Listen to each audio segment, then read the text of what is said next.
Today, we're going to be covering how you can implement a support vector machine within Python with the help of Scikit-Learn. In fact, this is one of the easiest machine learning algorithms, and you can get this set up within just a few lines of code.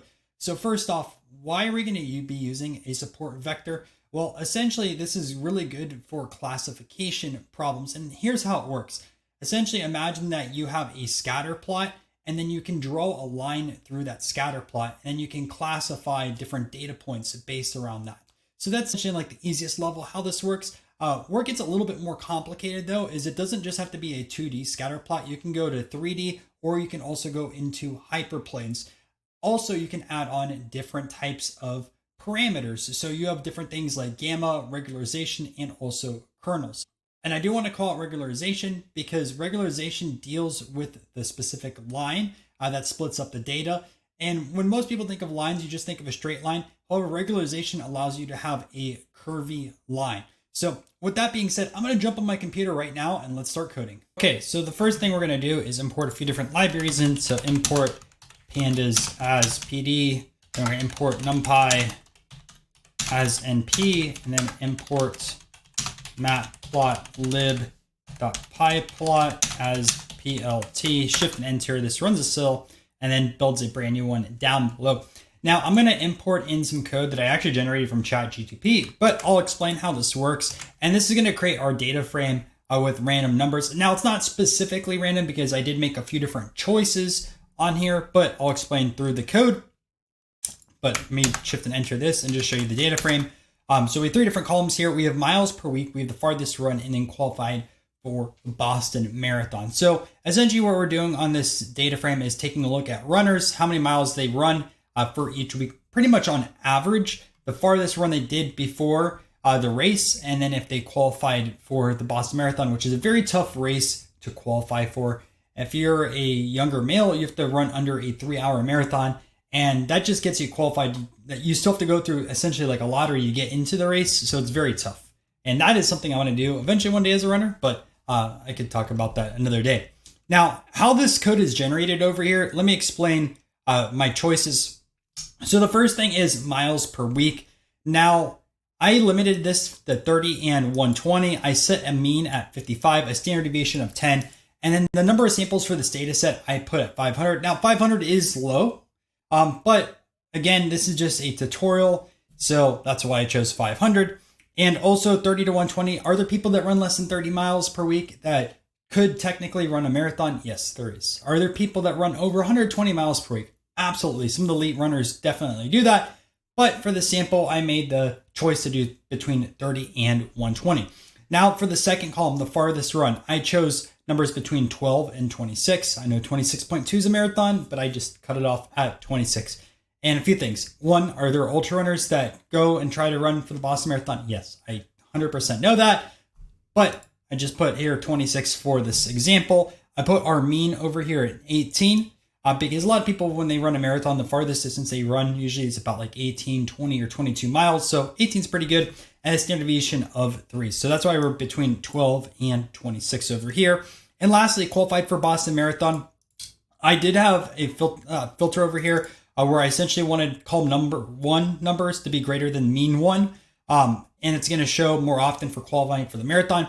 And the reason why I did this is essentially the more miles you run per week, you're a better runner, which means you're faster and you're like more dedicated towards the training towards that marathon. So more likely you're going to be able to qualify for the Boston Marathon. Plus you're a more seasoned runner. If you're running 80 miles per week, like this example over here, right?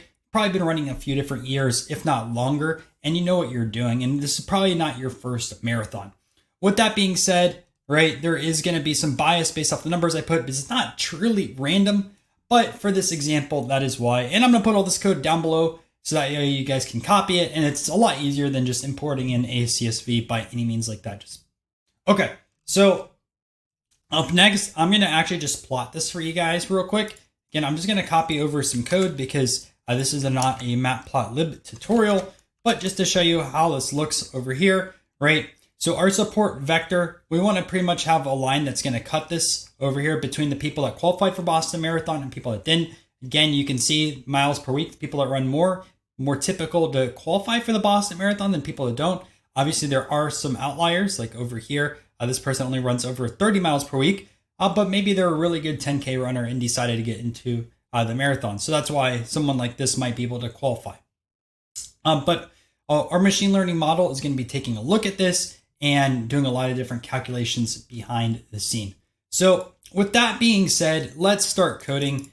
And the first thing that you're going to do, like every other machine learning model, is split up your X and Y. So I'm just going to do X equals df.iloc. Then we're going to put over here a colon, and then we're going to go 0 through 2, just like that. And our X is defined. Now, if you want to see what our X looks like, we go over here, miles per week, and then also the farthest run, and also capital X. Make sure you always put capital X because it's a proper way to do it. Now we're going to do Y. So Y equals df.iloc, right? And then pretty much essentially the same thing, except this time we just put 2 here at the end. And just to show you why, is we just have these results, right? 1 or 0. We go back over here, right? Qualified for Boston Marathon. And that's the only thing that we're going to show in our Y column. Now, the first thing you want to do too is also train test split. So that way we have a training set and then also a testing set we can take a look at the very end. So to do that, first I'm going to add in a few new cells over here. Already from Scikit-Learn.model selection import train test split, just like this. And then we're going to do X train, X test, Y train, Y test equals train test split capital X lowercase y. We'll say random state equals 33, and then test size equals 0.2. We're essentially having 20% of our data that is going to be in the testing set, which will be about 100, right?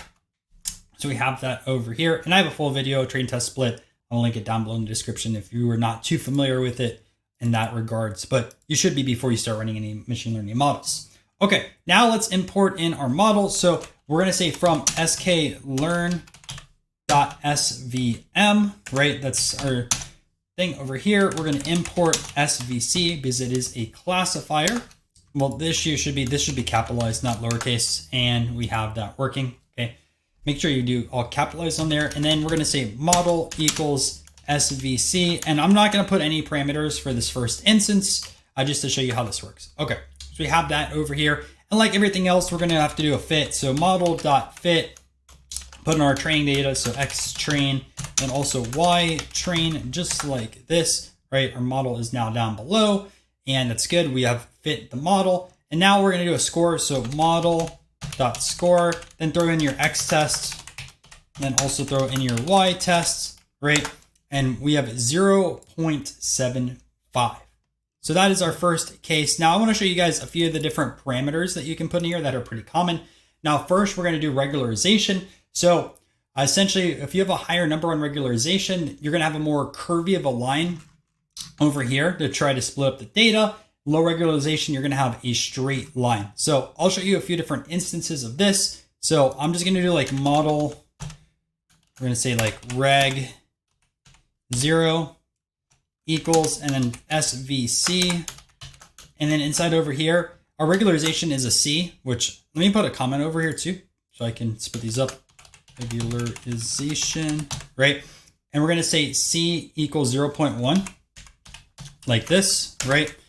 And then again, we're going to have to fit our data. So all we're going to do down below is put this, we'll copy this, dot fit X train, Y train, and we have this over here.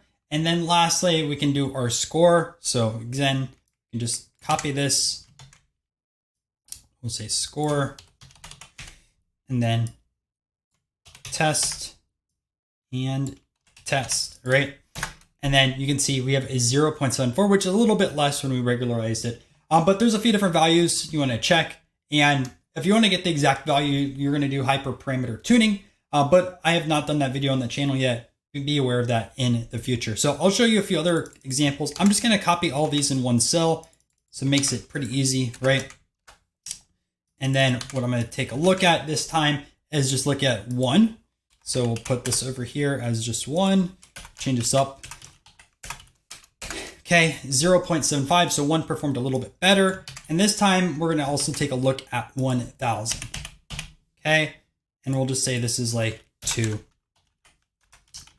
Okay, and then we have 0.77. So the higher regularization on this actually worked a little bit better, which is nice. So now we're gonna be taking a look at gamma. And essentially, if you have a high gamma, all these points are closer to the line. If you have a low gamma, they're farther away. So we can actually pretty much use the same exact example from above, right? We can use 0.1, 1, and 1,000. So I'm just gonna copy this and we're gonna build these out. So first I'm gonna do over here, we'll say gamma 0. I'm just gonna copy that over here. And this time you're gonna just write out gamma. So gamma equals 0.1. And let's see how our gamma works, right? 0.77, which I think that was better than our first model, right? 0.75, okay. Now let's look at 1. 0.81, so we're performing better now that we have a gamma over here. And actually I should have put this as a 1. Let me just fix that real quick for you guys, because that will annoy me if we don't fix that. Let's cut that. Right, 0.81. And lastly, we're going to do a 2, which is going to be 1,000. So let's see how that performs. 2, 3, 4, and 0.8. So 1 performed better on this side of things. And lastly, I just want to show you how some kernels work. Another parameter that you can use, kernel. And we're going to use first a linear kernel. So I'm just going to say model linear equals SVC, and then you're going to put kernel equals linear like this. And then I'm just going to copy the same thing from here, right? We're going to fit and then find the score, but I'm just going to put this like this. Okay. And we can see with 0.74, so it actually performed worse. And lastly, let's take a look at what RBF would look like. So I'll just put RBF like this, and we have 0.75. I appreciate you checking out this video and following through with the tutorial. If you did enjoy it and you learned something new, make sure to subscribe to the channel, as it does help it grow, and these videos take a ton of effort to make. By the way, I have a full machine learning playlist right over here, and I highly recommend you watch more videos from the series.